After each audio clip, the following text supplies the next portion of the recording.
Aí já queimei um grave, viu? Queimei um grave aí, ó. Tá só com um agora também, ó. O tamanho do imã desse é mais resistente. A bobina aguenta mais. Oxe, ó o tamanho. Esquentou que dava pra torrar ovo.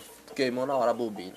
Aí tô com 2 médios aí, vou estar mudando a fiação, a ligação ali pra os médios tá tocando menos batendo, porque tá batendo muito, por causa que os modos são flat. Tô tendo um tweet, tá tendo 2 cornetas, mas a partir da manhã eu vou estar botando as 4 logo cornetas pra estourar os ouvidos, quem tiver atrás.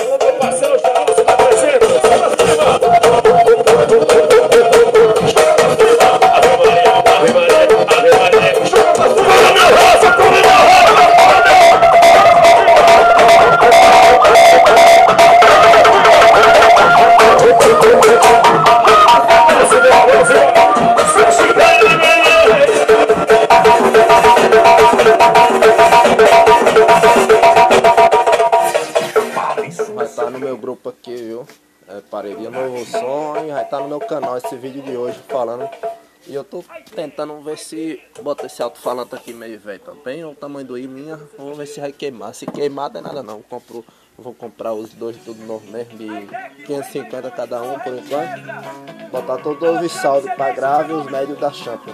Os cornetas D200, são 4 D200, os tweets D200.